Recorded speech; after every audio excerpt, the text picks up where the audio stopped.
Hola amigos de Mega, hoy les traigo un nuevo video. Hoy vamos a analizar un poco lo que está sucediendo en Sudamérica, que es mi región. Tenemos que hubo bastantes cambios en el panorama político en este año nada más. Ya no hay que retrotraerse mucho tiempo. Principalmente de lo que vamos a hablar hoy es lo que está pasando en la región andina y varios factores que están involucrados en los cambios que estaba sucediendo allí.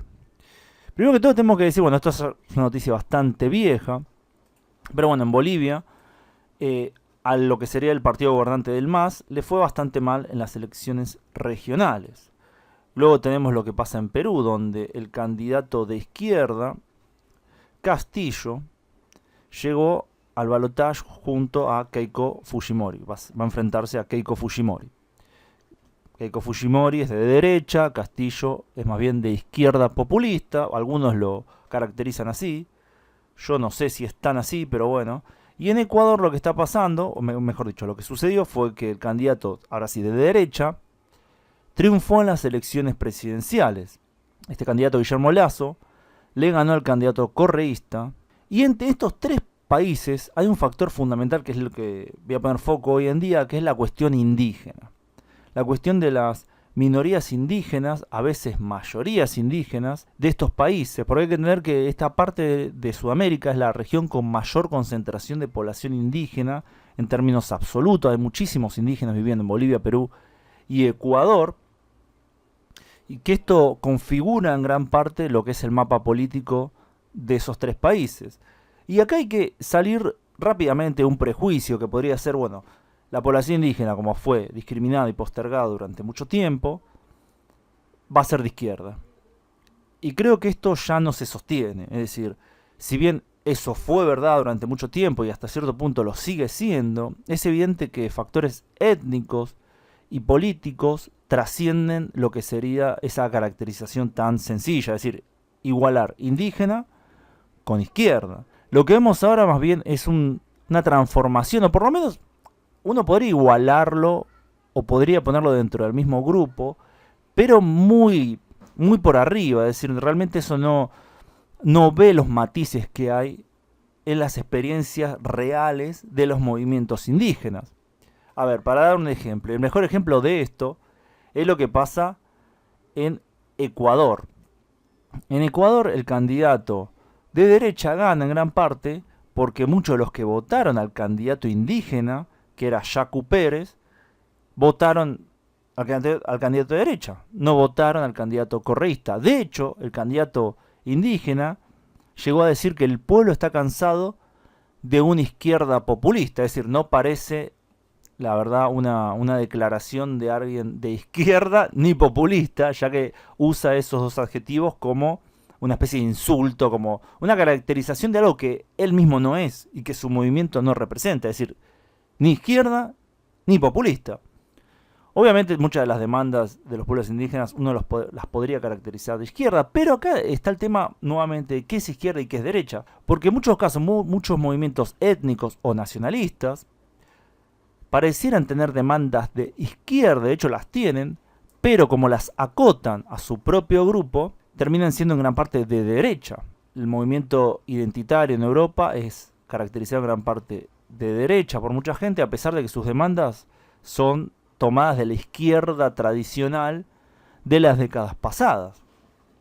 Así que en Ecuador estamos viendo esa transformación política que en realidad ya venía hace varios años, pero ahora es bastante más explícita, la idea de que el movimiento indígena, que agrupa muchos grupos indígenas, gente que se identifica como indígena, gente que no se identifica como indígena, pero apoya esas causas, no es necesariamente de izquierda, ni va a apoyar a la izquierda, ni va a apoyar al populismo.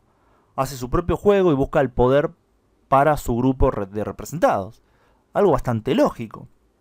Después si vamos a lo que sería el caso de Perú, acá la situación es un poquito más complicada y el factor indígena es más difícil de ver, porque hubo un proceso de aculturización muy importante, en el cual muchos indígenas pasaron a transformarse en cholos o mestizos, no tanto por la mezcla biológica entre la gente, sino más bien por una cuestión cultural, es decir, al abandonar sus idiomas tradicionales, su modo de vida tradicional, se convertían en ciudadanos peruanos como cualquier otro. Sin embargo, la cuestión regional, la cuestión indígena sigue siendo importante y el candidato Castillo logra captar gran parte de esos votos por una cuestión de que el sistema, como viene desarrollándose en Perú, no está dando respuestas a la pobreza estructural de ese país. No lo está dando. Hay muchísima gente pobre en Perú, a pesar de que la economía creció mucho y que en términos macroeconómicos le va bien. En lo que es, en términos reales para la gente, mucha gente quedó fuera del sistema o está a duras penas subsistiendo. Esto también se suma a las diferencias regionales tradicionales de Perú, donde gran parte de la riqueza está concentrada en lo que sería la costa, lo que sería Lima, toda esa parte. Mientras que la región serrana está postergada, al igual que la región amazónica. Bueno, entonces vemos un juego entre la cuestión regional, la cuestión étnica y la cuestión de clase social.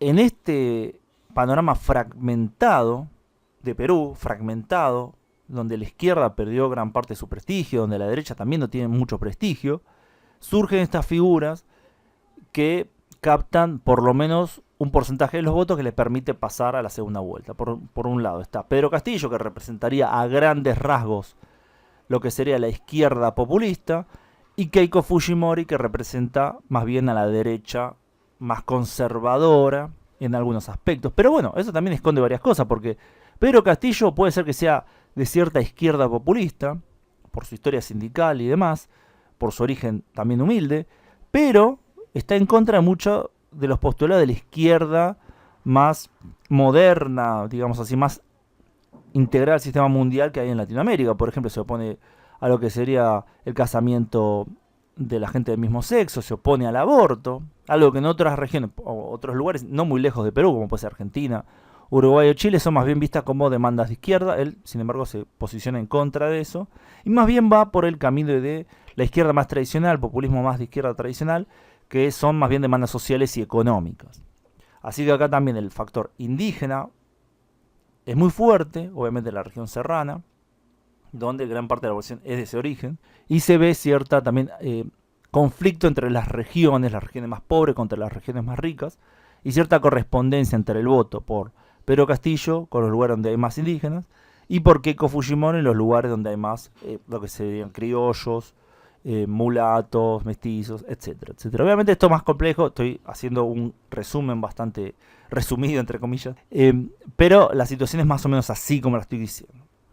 Después ya si pasamos a Bolivia, el factor indígena, así que si pasamos a Bolivia, nuevamente podemos observar que la situación es mucho más compleja de lo que parece.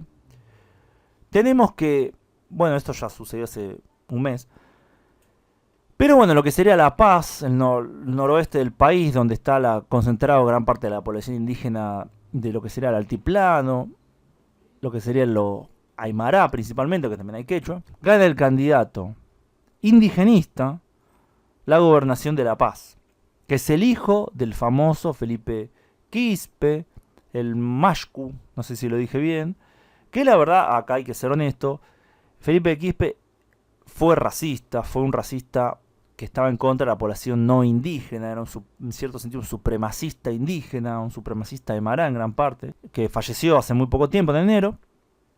Su hijo Santos Quispe toma la candidatura y gana. Estas tensiones ya vienen desde hace mucho tiempo en Bolivia, donde la población es súper mayoritariamente de origen indígena, es evidente, donde hay una minoría mestiza y una minoría criolla aún más pequeña.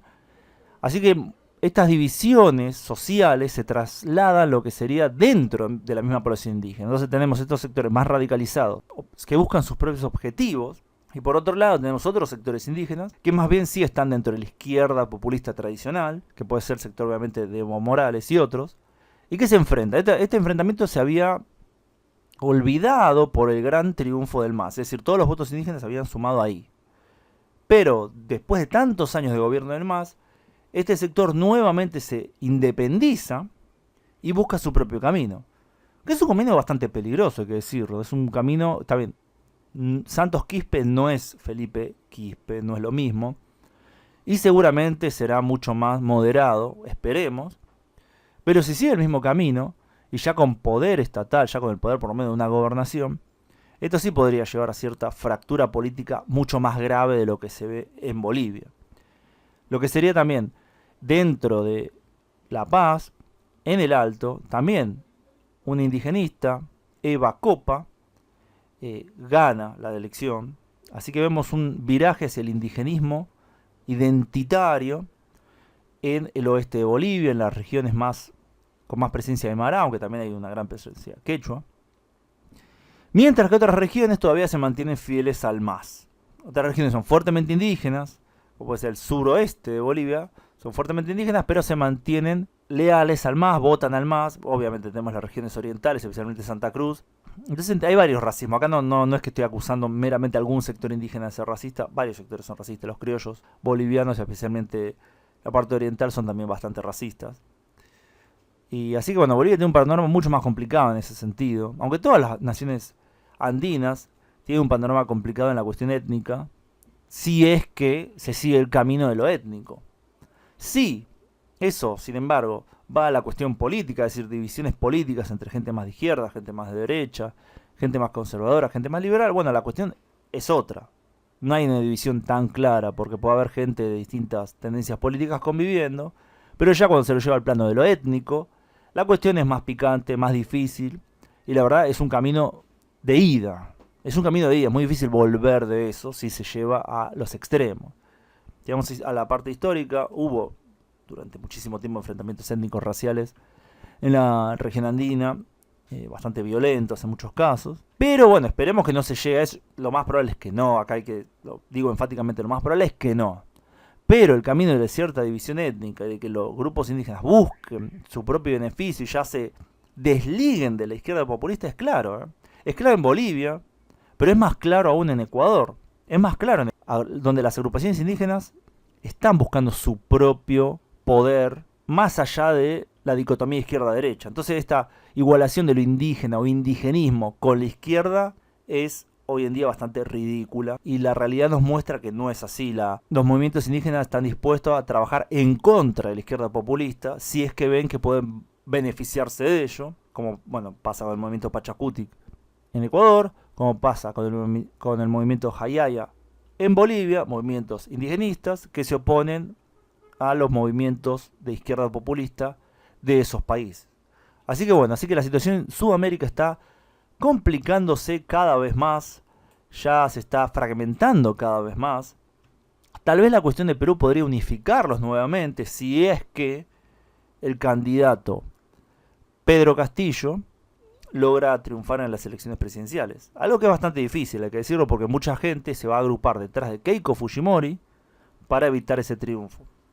Pero si logra triunfar Pedro Castillo en Perú, sí podríamos volver a cierta armonía de los sectores indigenistas con los sectores de izquierda, con los sectores populistas, por lo menos en Perú. Aunque la división ya en Ecuador y Bolivia, y más en Ecuador, parece mucho más graves y más difícil de subsanar. Así que bueno, espero que les haya gustado este análisis de la situación de Sudamérica, específicamente de la región andina. Y bueno, pónganme ustedes si les gustó. ¿Ustedes conocían estos movimientos indígenas? ¿Cuáles creen que pueden ser las consecuencias de esta división entre el indigenismo y la izquierda? Comenten debajo, que realmente leo los comentarios. Gracias a todos, gracias a los que colaboran con el canal en Patreon, de ahí contenido exclusivo, y además pueden aparecer en los agradecimientos en el canal. Así que bueno, nos vemos pronto en el próximo video. Saludos.